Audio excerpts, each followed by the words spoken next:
Hi, everybody. Welcome to the Benzo Warrior Community Roundtable Zoom meeting. Today, we have a special guest, Coach David Powers. Coach Powers will speak for the first hour, then we'll entertain our questions for the second hour. He will talk about many aspects of benzo withdrawal and recovery, including rumination and therapeutic ways of managing it. Coach Powers is a benzo recovery coach, providing assessment, education, support, and recovery coaching to those suffering from benzodependence withdrawal. Powers himself fought his way back to full health after a 10-year dependence on a high dose of benzodiazepines. Powers is a PhD candidate in clinical psychology. He is currently at the end of his dissertation, which observes the relationship between burnout, personality, and gender amongst prison guards. Powers' coaching focuses on 10 dimensions of benzo recovery, which align under his two core principles: lulling and pushing. His coaching style is informed by CBT, DBT, and mindfulness training. Powers also works as an artist and a filmmaker. Coach Powers has written several books: The Powers Manual, a guide to benzodiazepine recovery, and how benzodiazepines stole your friend or family member and how you can help get them back.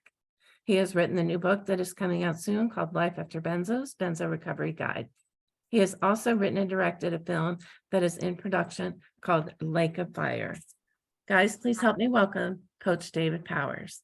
Thank you. Wow. That was a pretty nice welcome. I'm like, did I do all that? Thank you, David. Thank you. No, thanks for having me. This is very cool. I see a lot of familiar names and some faces out there, and that's very cool. We have, I think, the best community of people here. So, well, there was a couple things I was going to start with, like the introduction, but I think you nailed it pretty good there. So maybe we'll just take questions at the end regarding all things benzos and maybe the Lake of Fire film, that kind of thing. I will reiterate just quickly, I was on, for anyone that's not familiar with me or my YouTube channel, I was on 40 milligrams of Valium in the end.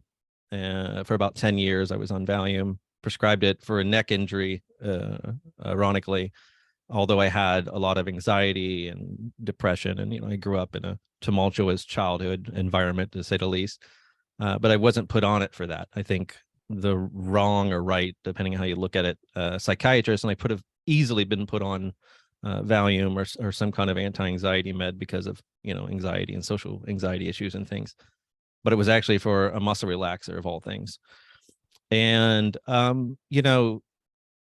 my story, I think, is no different than everyone else's, really. I mean, I just look at it like there's the archetypal benzo story where something happened, whether it was even anxiety related, maybe it was sleep, it was something, the wrong doctor, put you on these meds, tolerance builds, you try to get off of it, and Pandora's box, hell opens up. And that was really my story as well. And I will just say this too, because it's important, I think, to my coaching. A lot of what got me in hotter water, so to speak, was, just trying to be instinctual, trying to wait the storm as I thought it was. Like this benzo, withdrawal was a storm. I immediately dropped 20 milligrams, put myself in almost a cold turkey, kind of a mini cold turkey like state, coming down from 40 to 20, was bed bound for several months, pretty much suicidally depressed. I became agoraphobic. I couldn't drive my car, lost my house, lost my job, was failing out of school, lost friendships, relationships, and family. My health deteriorated, developed POTS. I mean, it was just going from bad to worse. And I think the thing that saved me, which is why I think I do have kind of a unique story in this sense, is I was just started taking clinical psychology, my master's program anyway, and was doing some stuff online. Otherwise, there's no way I could have, got through any of that. I barely hung on, which I will say this, because some people ask me, well, if you were so bad, how'd you get through schooling? And I think if it was anything else, I mean, literally anything else, how to change a tire, I don't think I would have passed. But I was, like a lot of us, I was obsessed with trying to find out what happened to me. I was looking for answers. I was looking for cures. I was looking for supplements and treatments and just an explanation that I wasn't getting from my doctor at the time. Um, and so I just became, and I'm already a little bit OCD, so I just become obsessive looking for stuff. And so everything I was learning, as soon as I entered my clinical psych program, we started studying anxiety disorders. And one of the first things we studied was agoraphobia. And I realized, whoa, this is me.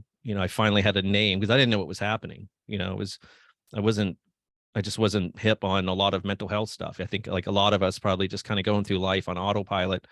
And I didn't know why I couldn't leave the house. I didn't know why when I went out to check the mail, things started spinning and I felt like I was going to implode, like an asteroid was going to hit me and kill me kind of a situation. But that quickly into my clinical psych program, I had some answers, and I realized not only did I have some answers of what was happening, but I had some ideas of what I should be doing to kind of correct that. That said, as you guys all know, benzos is a different ride. That's why I think a lot of traditional therapy and things like that don't work very well for us. I don't. There's just such a missing element right now in mental health. As people try to get their head wrapped around why don't certain things work. I think it's a delicate. It takes a delicate touch, and so I literally. I think everything in benzo is done through graded exposure in a sense, like, or approach delicately in little increments, even if it's changing your diet or trying to incorporate exercise or being more social or working on agoraphobia or exposure therapy or even mindfulness.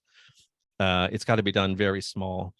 And basically what I learned was I was doing everything wrong instinctually. I was laying in bed. I was waiting for this storm to pass, but it didn't pass.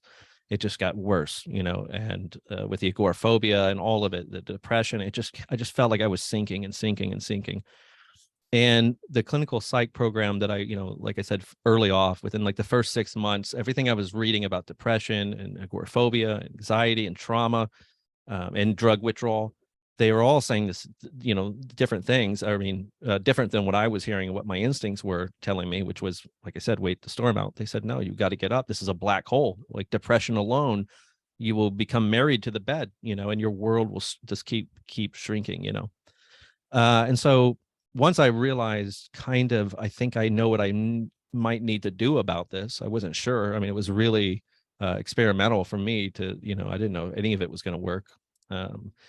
But I had to start really small. And, I talk about in my book and some of my videos about walking to the mailbox. And that's not like a metaphor. That's literally what I had to do. I had to walk to my mailbox and, I would have a panic attack and pretty much run back to the house. And then I would just be spent the rest of the day in bed, just down and just awful, But I started to learn about exposure therapy and breathing and just a lot of techniques and things. And I learned, the proper way to do exposure, which is not to just throw yourself into a bad situation and wait for the anxiety to come down. But, it's say if there's a 1 to 10 Likert scale, you want to go up to maybe a 5 or a 4 and sit with it and have your coping skills and then let that anxiety pass and bring it back down to maybe a 3 or 4. Usually I was at a 5 anyway.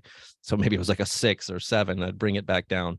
And then I would, so I would, go back in the house or whatever I was doing at that time. So for the mailbox desensitization, exposure work, I first I wasn't even able to get to the mailbox. I would just walk out the house and maybe get 15 feet up the driveway and start to feel that panic, come up to like a 7 or an 8. And I would stop and I would just breathe and do all these things that I was working on to kind of bring it back down. And then I would turn around and go back in the house. And then the next day, do it again. And eventually your brain starts to get lazy and it realizes, the limbic system's in this almost a state of shell shock. And it starts to realize, okay, there's no grizzly bears out here. This is not dangerous. So I could go a little further. Then I could get to the mailbox. Then I could get to the couple houses down. I could get to the stop sign, I was slowly pushing back. And I'll tell you one thing I realized doing this was, it wasn't just that I was able to walk to the mailbox because really somebody could have brought me the mail that, I was in a state of crisis.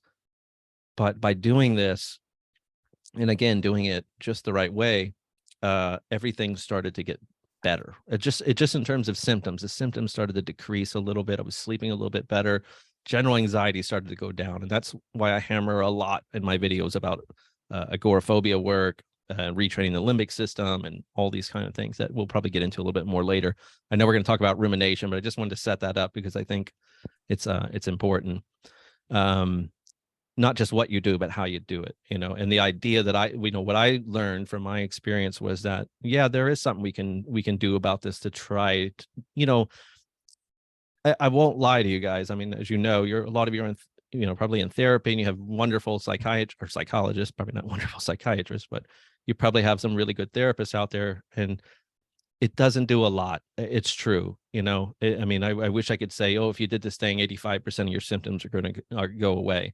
But I found it was enough to make things more manageable. It was enough to keep me moving forward and going through that hurricane. And actually and this is why I'm, lead segueing into the rumination talk. Once I got hip on the rumination, once I realized what that was and what it was doing to me, a huge piece of my suffering diminished. And it was so psychological. It was so internal, based on fear fueling fear, what my mind was saying to my limbic system, and the limbic system responding with all kinds of adrenaline dumps and cortisol.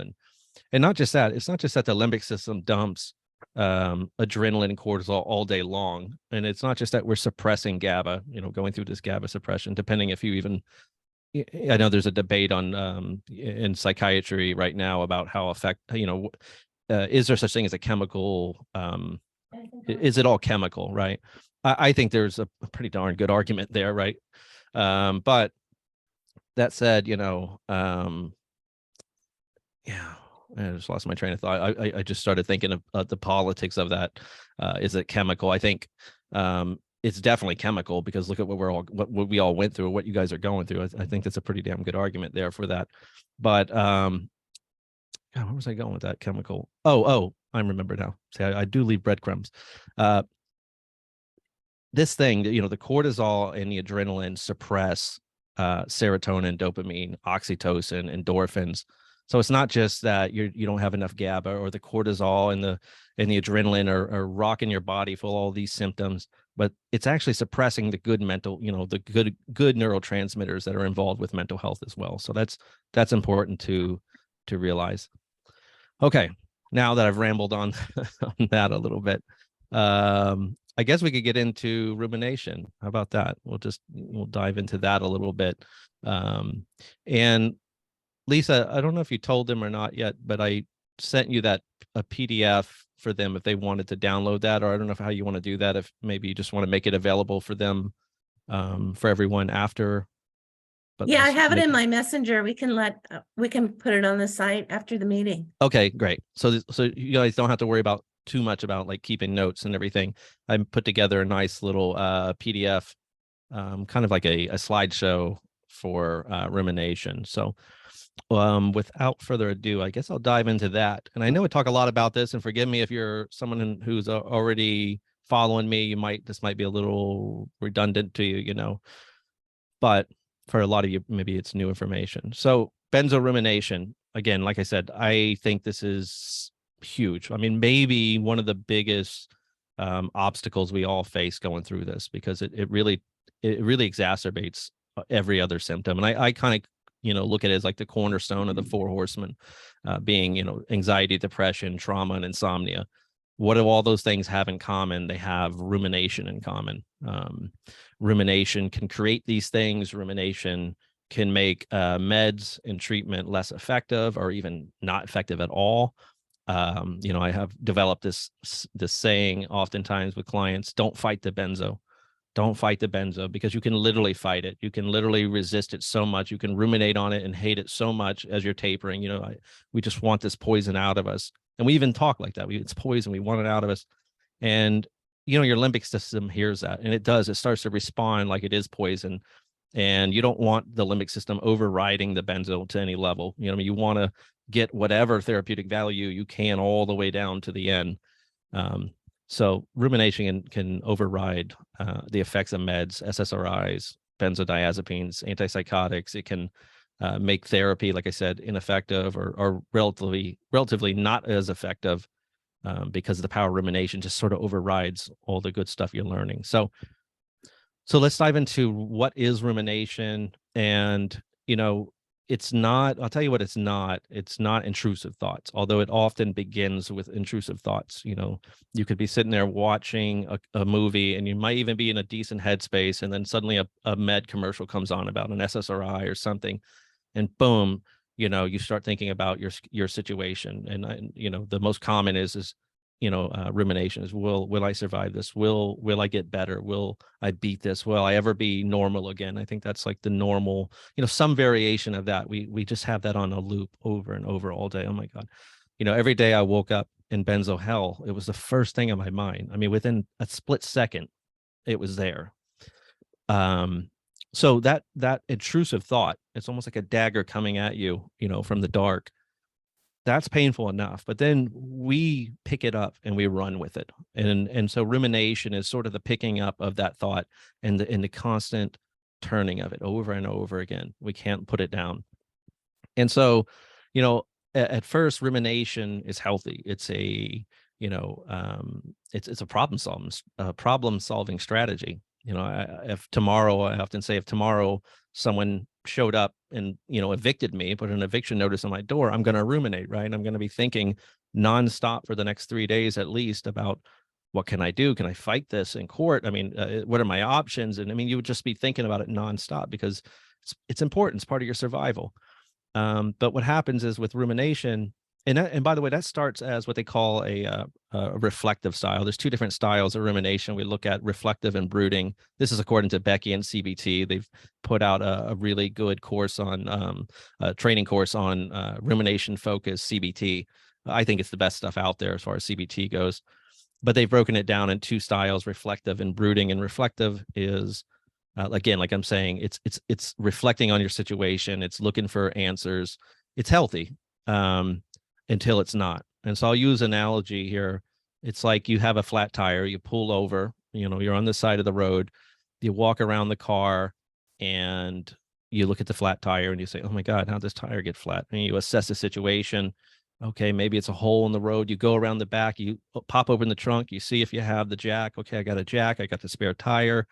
You run the little assessment on the situation. Then you do what? You go change the tire.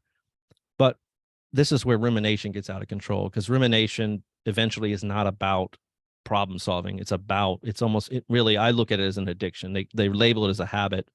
I say, brushing your teeth is a habit. Like, nobody wants to ruminate. This is a full out addiction. You can hate it and it will just keep persisting. So at this point, what happens is you do everything I just said. You look at the tire and everything.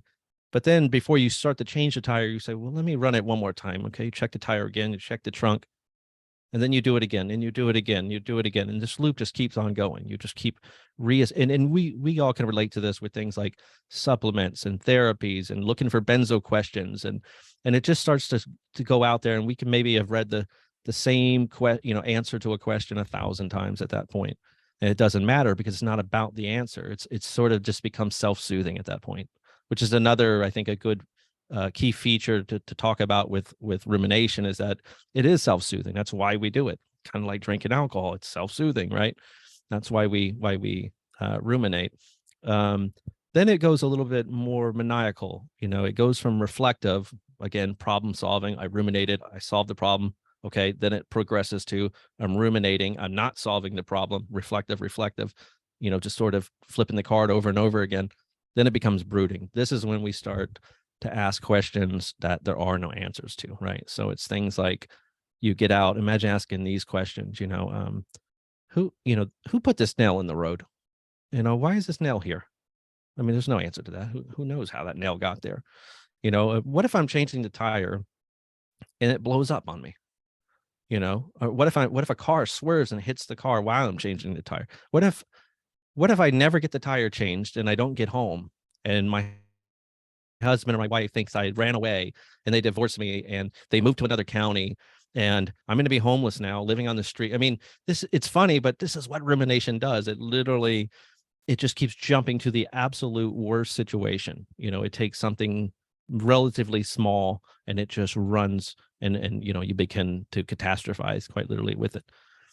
So that's important to notice, that to just take note that it is an addiction, and there's a self-soothing mechanism to it. And I used to be very critical of a lot of these groups, because I looked at them like bars. Like, we all go there and we pour each other shots of rumination. We say, oh, what's on the list today? What are we talking about? Well, histamines. Oh, histamines, pour me that shot. Akathisia. Oh my God, that's a hell of a shot.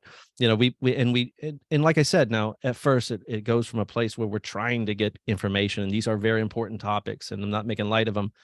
But what I'm talking about is once it becomes the addiction of rumination, the addiction of worrying, which, by the way, rumination almost always has its roots in our family. We usually learned it from somebody. I grew up in a Catholic family. We were chronic worriers. My mother, my grandmother. I mean, everything I did was sort of, there was a lot of guilt. Let's put it that way. So you learn that it's sort of, but it's small, it's manageable. But like everything, benzos takes a small thing and it makes it a very big thing. If you were a little OCD before benzos, man, you're really probably, there's a good chance you could battle a lot of rumination in this, and a lot of more OCD features. So that said, let's move on a little bit with the rumination. I think I've explained that part pretty good.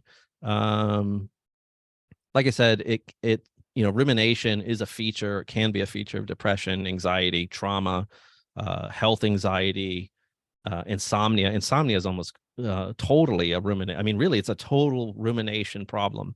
I often talk about insomnia a lot, and apologies now for even bringing up that crazy word to some of you that don't sleep. It's like the word you don't talk about.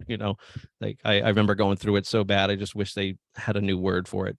That word which we don't speak. But that also brings another good point, I think, because it is the idea that what we repress has power over us. So even like something like insomnia, you don't want to talk about it. You push it away.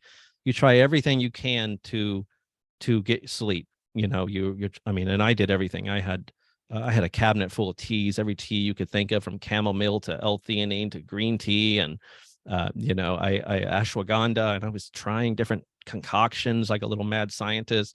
Then I had the melatonin, and I had the Benadryl, and the meditation app, and the temperature 68 degrees, and the wind down. I mean, I did everything they teach you with sleep hygiene. But it's not about that, because what happens is all those things become an act of control. And the more you try to control it, the worse things get. And that's again, that's with rumination. That's really a feature of benzos. The more we try to control it, the more we resist it, the wilder things get. And so with the brooding style, it's a match made in hell, because you're literally asking yourself questions there are no answers to. When will this end? Well, nobody can tell you that. Why is this happening to me? Who, what if I don't? What if? It's all the what ifs that plague us. And I often tell people, if you had a crystal ball, or if you don't believe in magic, maybe you found the panel of the greatest doctors in the planet, and they were able to run these amazing tests on you and tell you that, don't worry, in let's say 18 months, you're going to come out of this and you're going to be 100% better. Let's go further. Let's say they tell you in 24 months you're going to be better. 36 months you're going to be better, but you're going to go through what you're going through right now. I often ask this to my clients and say, what's your response to that? How would you feel? And many of them say, pretty much every one of them say, oh God, if I knew that it was going to end, tomorrow would be a better day. But I would go, why? But if they said it would be 24 more months, why would it be better? What would change? Because I know there would be an ending, and that's what we want, right? And again, we want an answer that we can't have. It's almost, to me, in line with like someone who's in prison, who, as soon as they shut the bars, you just start going crazy. Oh my God, how many days? What time is it? How many hours? And you count every second and every minute, and all you can think about is being in prison. And if you ever have any knowledge with anyone who's done time, or, I work a little bit in forensics, and like my dissertation's in forensics.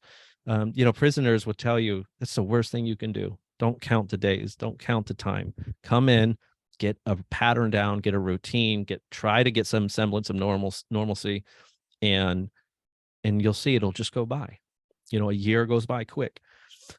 So I'm not trying to deviate a little bit, but I'm trying to paint a picture of the rumination, because even in that sense of doing time, it is the rumination, it is the inner resistance that we engage in.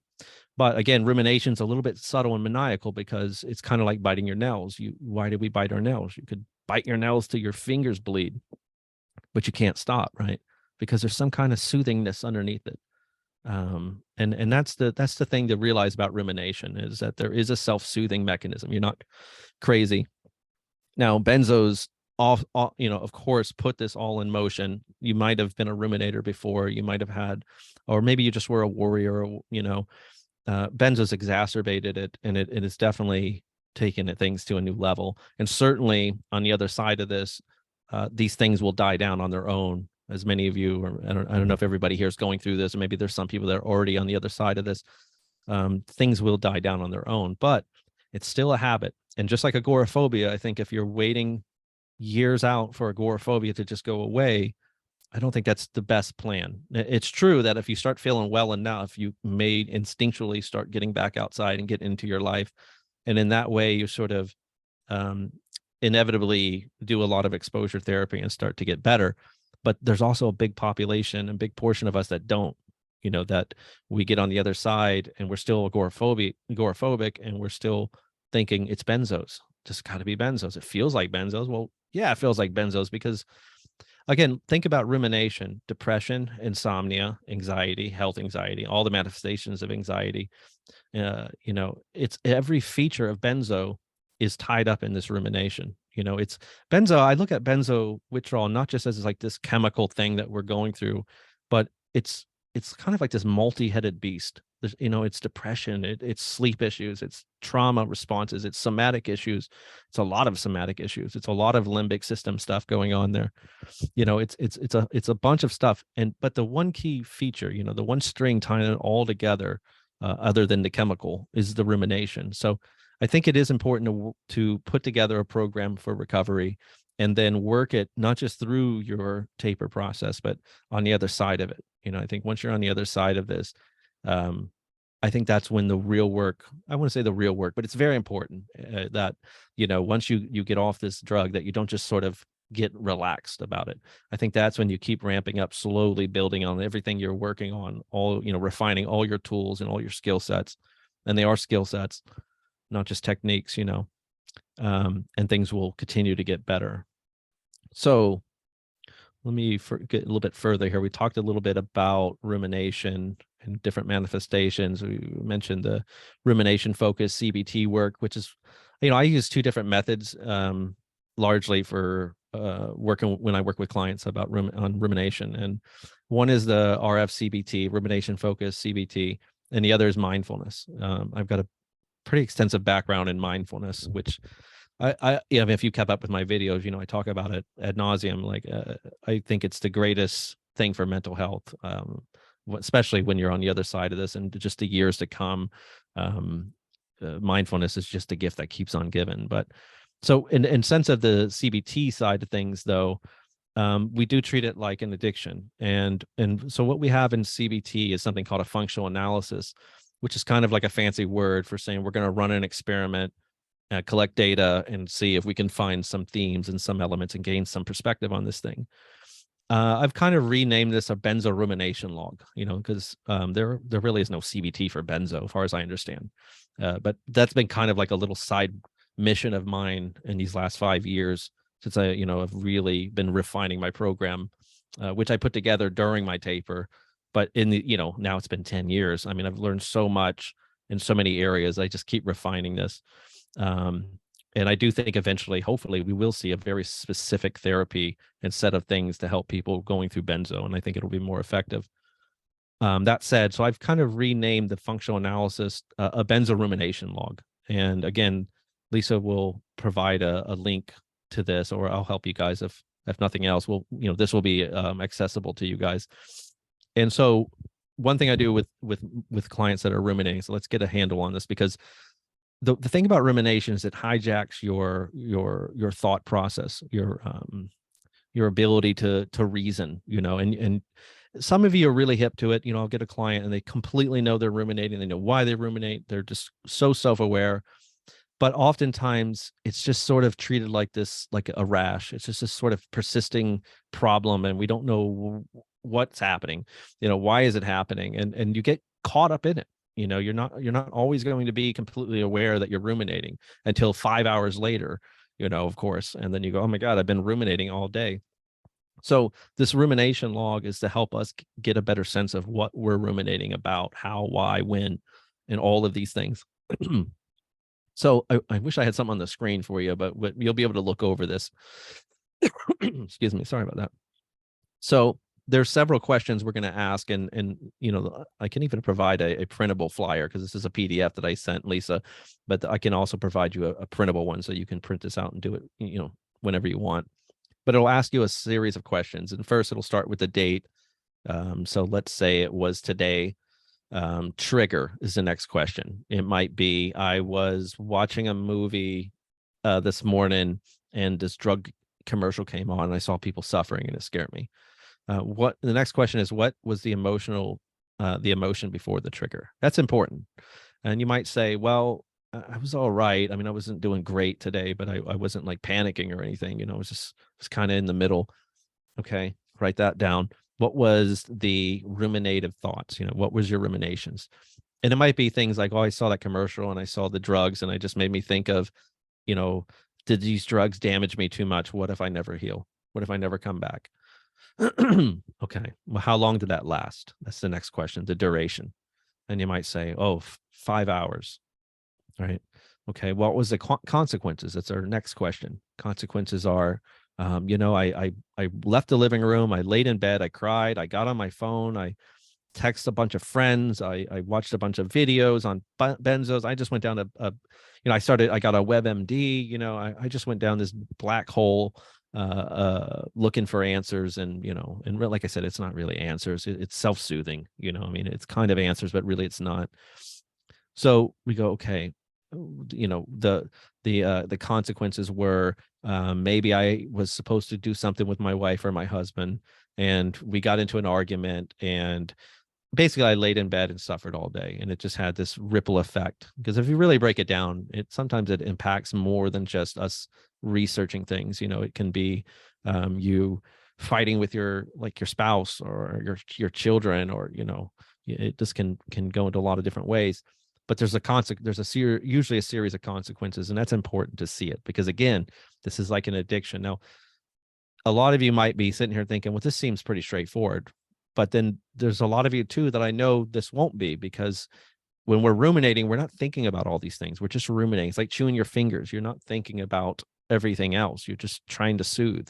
And it's important to see this, because if you see the consequences, if you break it all down, you can pinpoint, not just what your triggers are, but what it's costing you, right? So if you say, okay, God, whenever I ruminate, I go down this black hole and I'm there for 4 or 5 hours, and it's causing me marital problems, and I felt sick afterwards, and I stayed all day in bed, and all these things are happening because of it.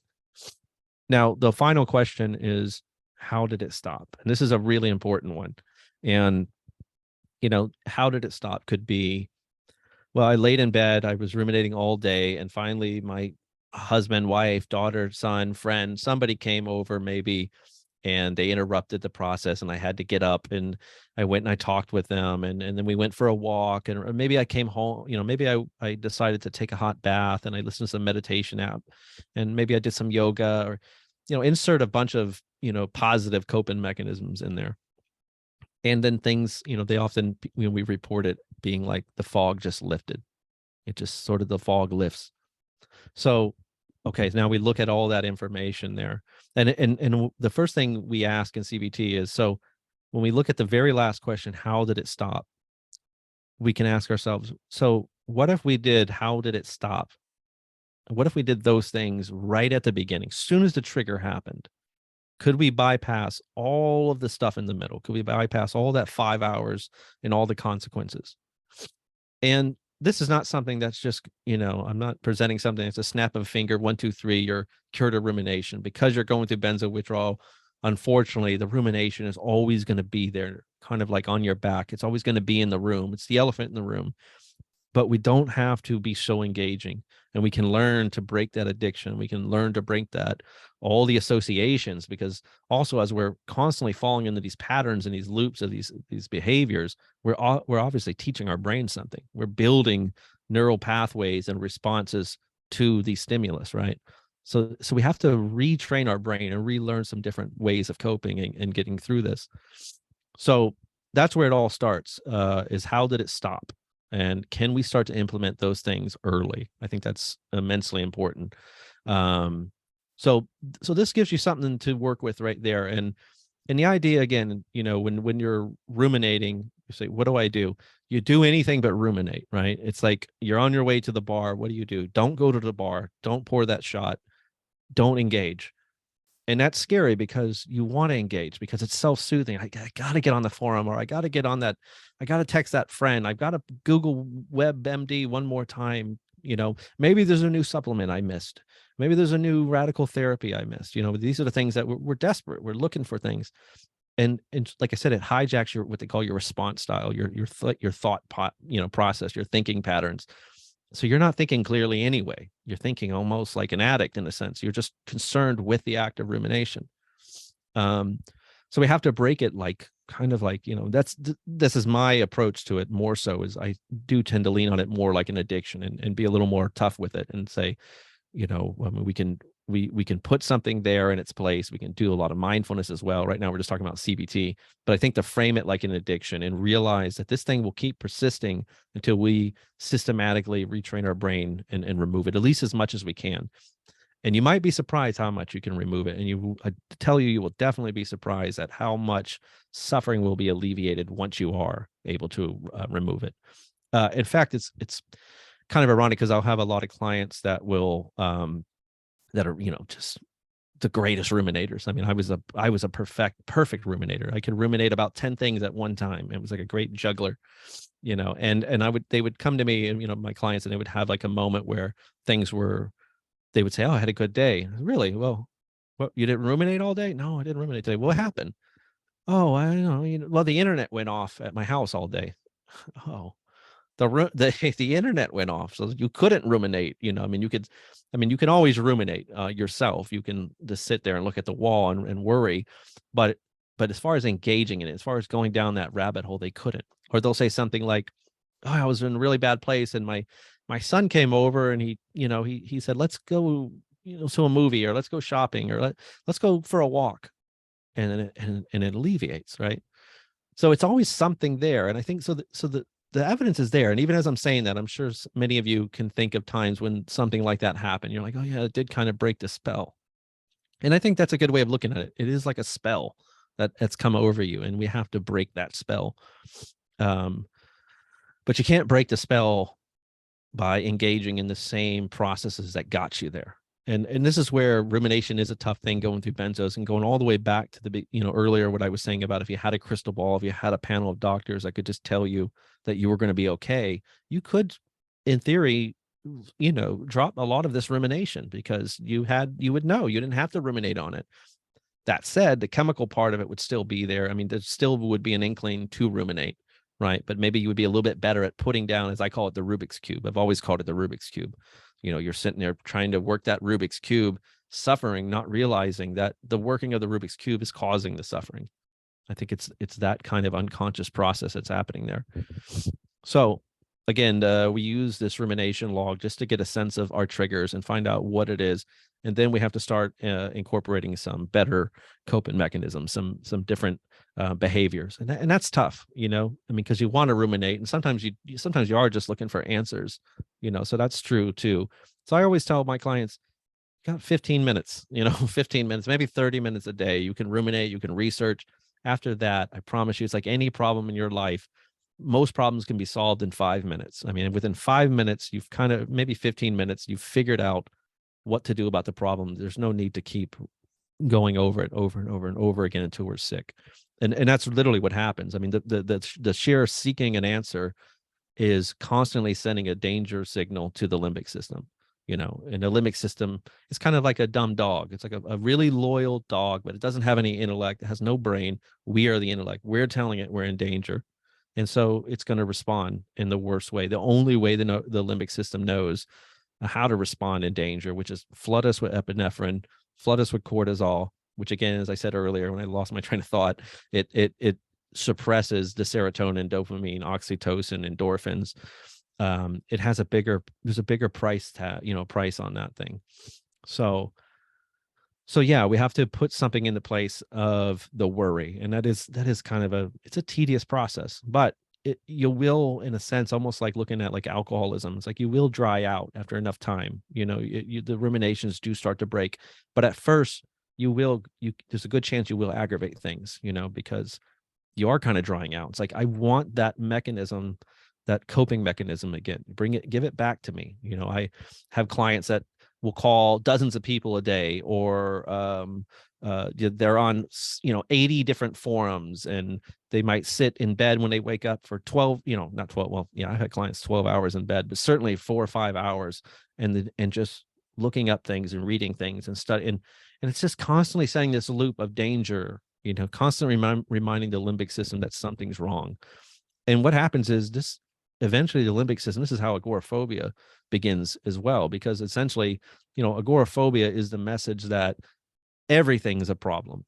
And so you end up in a worse state, which is something to the effect of a shell-shocked nervous system, where you're sitting there. I tell people, it's like sitting on a battlefield in a bunker, or in a hole, and you're just afraid to move. There's snipers out there. There's mines. There's things are blowing up everywhere, and you're just sitting there shell-shocked. You're in such a traumatic state that you can't do anything anymore. And that's really where I had, going back to the beginning of my story, that's where I had found myself through all my mechanisms. I ruminated, like I said, as good as anybody. I would wake up and start ruminating, and I would ruminate all day. I went 2-3 days sometimes without sleep and just ruminating. And like I said, insomnia itself is a rumination problem. So that said, these are the CBT approaches, and I'm going to lead this into some talk on mindfulness. But I want to add one more. So, now that we did the functional analysis, aka the benzo rumination log, we've run this little assessment, we've figured out some things, and this is to be done post rumination, not prior. Whenever you come out of rumination, fill out this chart, just at least enough times to get a sense of things, and be aware of it. And then we incorporate a benzo rumination action plan, which is called "If I, Then I Will," and I've kind of extended it to be "If I, then I will," ... instead of ... So let's use an example. If I ... let's say wake up in example 1 with anxiety, which is the most common, right? For I think 99.9% of us, you just wake up with this beast on your chest. Then I will ... let's say get out of bed and go for a walk, instead of ... getting on my phone and reading benzo stories and benzo related triggers for the next 4 hours, let's say. So that's the tough part, is again, creating an action plan or a commitment plan to say that whenever I get in these moments, I have to get up and do something else. And it's tough. It really is tough, because it's like sitting at the bar drinking. Someone has to drag you out of the bar. You will sit there and keep drinking. It's self-soothing. Feels like you're doing the right thing, and you rationalize it in the back of your mind in a lot of ways. Oh, I'm looking for answers. I'm to this or I'm to that. But this is the mechanism. So, the CBT approach, again, run the functional analysis, and then incorporate an action plan. And of course, there's more to it. I'm giving you a super condensed version of all of this. A therapist would be working with you on creating, helping you identify these things, become more aware of them, and practicing ways to adopt more positive coping mechanisms as well. And again, these coping mechanisms, they're not just techniques. They're literally they're skill sets, and like skill sets are things that you get better at with practice. I think that's really important to remember, that it's not like walking on the treadmill, putting left foot in front of right. Okay. It's not really a skill set. It is something that you will get better at. Mindfulness is a skill set. Beating rumination is a pretty darn good skill set, and it will take a lot of effort. It will probably take you weeks or months to even really beat this beast back down in submission. But it can work as fast as a week. I've had clients within a week, they beat their rumination down and said, "Oh my God, I feel 25% better." That happens all the time, guys. And I imagine a lot of you will have probably have questions about that, right? Because I know if I was on the other side of this, and when I didn't know any benzo coaches. I didn't even know a doctor that could admit that this thing was real, what I was going through, But I would want to know, what are the themes that you see? Do you see people get better? If so, what are the themes to that? Because that's where I want to go, where the evidence is. Show me the progress. That's where I want to go. So, okay, so there's the CBT approach in a nutshell. Again, it really is condensed version what I'm giving you for this talk. Of course, the next thing is mindfulness, and mindfulness. I think mindfulness and CBT beautifully go together. In fact, they have MCBT or MBCBT. Everything in psychology is like an extreme of acronyms, but mindfulness-based CBT, it does relate beautifully with the CBT approach. So, where CBT is sort of talking to the limbic system, lulling it back down and trying to relax it and restructure the way it's seeing things faulty. Mindfulness does this other approach. It says, just get out of the way. Shut up, hush, get out of the way. Your limbic system's always listening. It's going to do what it does. It's going to run an assessment on the environment. And the limbic system knows, it's smart. It knows the difference between being injured and, or being sick and being in the presence of imminent danger. The problem is our mind is what brings on the imminent danger because of the things that we're talking about. And of course, we're not crazy. We're thinking the way we're thinking because of how bad we feel and all the symptoms and everything we're going through and the scary stuff we read and the gaslighting from the doctors. I mean, nobody could be blamed for ruminating. I mean, when I say it's sort of like an addiction, I don't mean it in a sense. I hope no one takes it that way, that I'm saying we're addicts or something. I don't mean it that way. I'm just saying there is an addictive component to it, but who could blame any of us? I mean, we're looking for answers. I think the best program, the best model for recovery for benzos is to create a program for recovery that's smart, that builds skill sets, that, that's just an intelligent approach, and then take the benzo out of benzo recovery. I mean, it's this concept I've been working with at least last year. And I know it sounds so simple and it's almost bizarre, but if you can manage to take the benzo out of benzo recovery, it kind of goes back to what I was saying about doing time. Like, take the prison out of doing prison time. Because if you count the days, if you count the seconds, if you ruminate, if you dwell, you're just building these walls higher around you, and if you could just sort of get lost with what you need to do. And I look at benzo recovery as being like a part-time job. It's like, that's my job. I can't work. A lot of us can't work. This is my job. So I use lulling and pushing a lot, which, these concepts, I lull down the nervous system, kind of a yin and yang approach to recovery. So lulling might be doing things like mindfulness and yoga and deep breathing. And one thing I like to do is approach the limbic system with the body instead of the mind, can bridge them back to that mindfulness approach. Instead of just talking to the limbic system, getting out of the way and letting the body show the limbic system that it's actually okay through a series of 5 senses relaxation training, which I love to do with my clients, have them do it in a bathtub or somewhere safe, and start stimulating all their senses in a positive way. So maybe we play some nice music and we put on something nice, some kind of nice fragrance, and we feel the warmth of the blanket or the water. We see something pretty, some flowers or a flame. We put a little piece of chocolate in our mouth, all of this. And while we're relaxing, then we can incorporate some of that CBT stuff, like the self-talk and everything, that things are safe and that we're okay.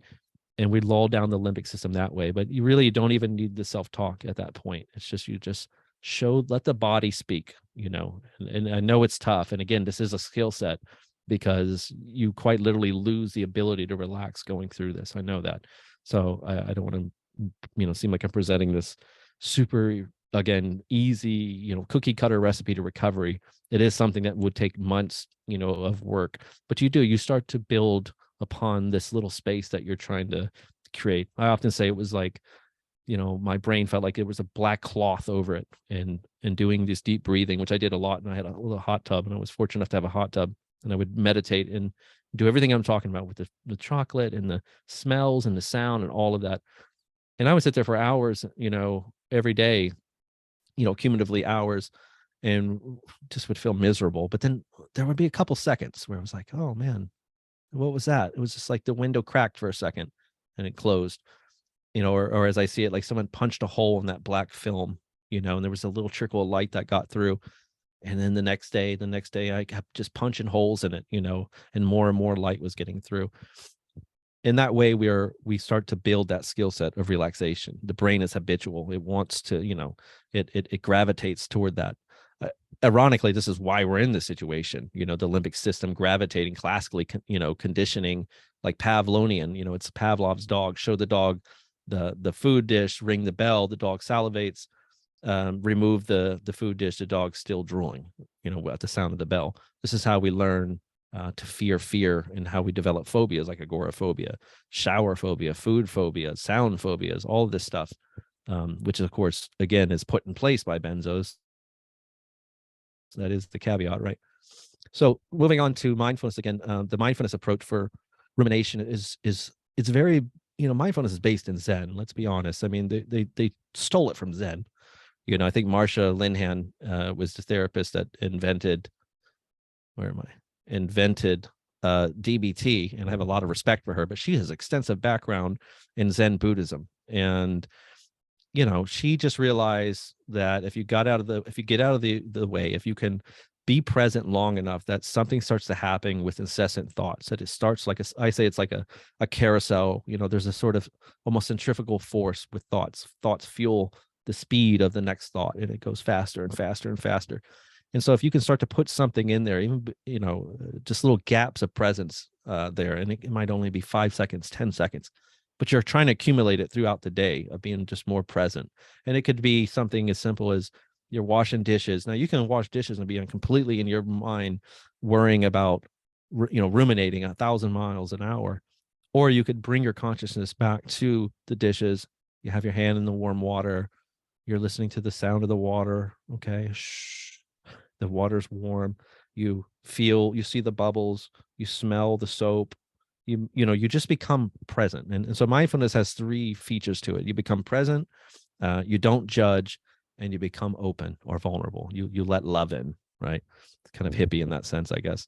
But first you become present. You just try to bring your consciousness back to this moment. And then you don't judge it. So if you're washing dishes, you don't judge the water. You don't go, water's too cold. There's too many dishes. I'm a slob. This thing is really, see, your mind wants to go there. It wants to take that and start running with it. You went from looking at the water to the dishes, to thinking there's too many dishes, to thinking I'm a real bad wife or husband, or I don't keep a clean house. I'm not deserving of love. This thing just goes there. It just has to go to the worst place is what it does. But so you don't judge it. You're just present. You're just listening. It's all enough just to be there now and just to listen to the water and smell it and just use your senses to ground you in the moment. And that's it. And the important thing about mindfulness is do not force it. In fact, you can't force it. So don't force it. Don't try to force it.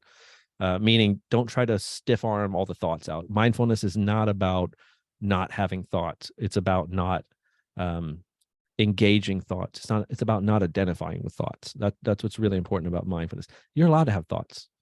You just let the thoughts float away. Just let them float by in the sky of your mind, I say. And in fact, we do this exercise often. I do with my clients called gap time. And I'll say, okay, when I stop talking, I want you just to look up into the sky of your mind and just wait for the next thought, as if it was, a cloud floating by, or you were a cat and there was a hole in the wall and you were waiting to see this little mouse poke his head out. You're just waiting for, you're not forcing the next thought. The goal isn't to see who can think fastest, but let's just wait for the next thought. And we could try that right now, just for a few seconds, just to give you a taste of it, right? Because something really interesting happens here. So when I stop talking, I want you just to look into your sky of your mind and just wait for the next thought. Don't force it. And whatever it is, don't identify with it. Don't grip it. Don't go running off with it. Just let it go by. But wait for the next thought. Be the watcher, right? You're going to watch and wait for the thought.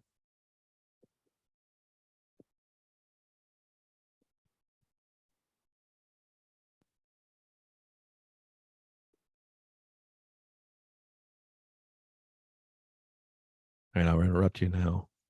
But probably some of you, even as I interrupted you, there was nothing, right? There's suddenly this break. And it's a strange phenomenon, because you could be going, what? I never stop thinking. I think 24 hours a day, 1,000 miles an hour.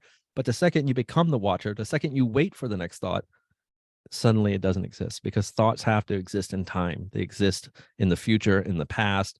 And I'm not talking about thoughts like, I'm hungry, I'm thirsty, what am I going to eat? Like, these are kind of responses to things, I mean, like your rumination thoughts, that stuff exists in time. It's worrying about something in the future, and it's sad about all the stuff in the past. That's what it is. And God, I could go on for 3 hours on just on mindfulness alone and the whole science and everything about it, but we don't need to do that, of course. But as it pertains to rumination, if you're ruminating, you could be going for a walk and you start to get in your head, oh my God, I am walking and I'm chewing on my nails and I'm thinking about this situation again. What do I do? Bring yourself present again. Bring yourself back to the moment, and just listen to the birds, listen to the cars. Don't judge them. Don't judge anything. Don't resist anything.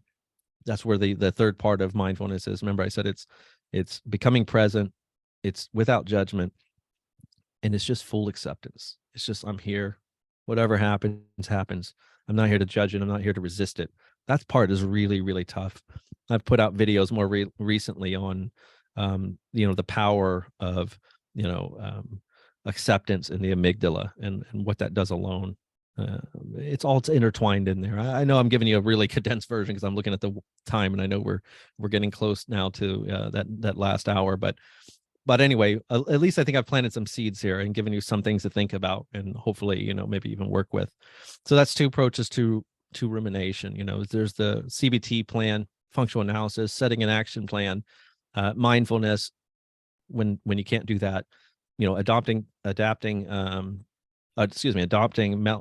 positive coping mechanisms. Don't isolate, don't avoid, don't engage in these activities and these functions of rumination, and then practice the mindfulness, which I think we should be practicing. There's two types of mindfulness: formal and informal. Formal is like sitting there, like you see in the movies with the flame and meditating and everything. That doesn't work very well for most of us in benzo land. It just doesn't, especially if you try to stop your thoughts. So hear me now. If you try to stop, whatever you resist will persist. Do not try to stop your thoughts. Just make peace with it and just don't engage them. Look at them like spam mail, or a TV channel that was left on in the corner of the room, and it's just, you don't even know what is that. It's just over there talking. Didn't pay no attention to it. Just let it be. So if you're walking with anxiety, just bring yourself back to this present moment. Ground yourself with your senses of what's going on. And the goal is to just, again, keep adding that gap time, like that exercise we just did a minute ago. See if you can add like a minute or 2 to 3 to 4 or 5 minutes of that a day. And the last thing I will say this, and this is why I said earlier, mindfulness is the gift that keeps on giving. The most healthy I've ever been in my life, before and after benzos, has so much to do with mindfulness, and it's not a religion. It's not a cult or a philosophy. I think it's the oldest form of psychotherapy. It's just breaking that rumination loop, that incessant loop in our mind, using presence. That's all it is. And if you can do that, some amazing things start to happen. You start to feel, well, first, your anxiety as it relates to your thoughts, your depressive thoughts, that stuff starts to disappear. So you start to feel better. You start to feel more at peace, not necessarily happy. Happiness is fleeting, but you start to feel at peace. You start to feel a little tranquil. You start to feel balanced. You start to feel centered, and you start to feel connected to everything and everybody. I mean, even animals, trees, everything. I think this is why people made a religion out of it, because inevitably there's a sort of spiritual quality that grew out of it. And that's what yoga is. I mean, yoga is mindfulness with stretching. Okay, well, there. If you guys know me, I'm a classical rambler, and I think I've rambled enough on that.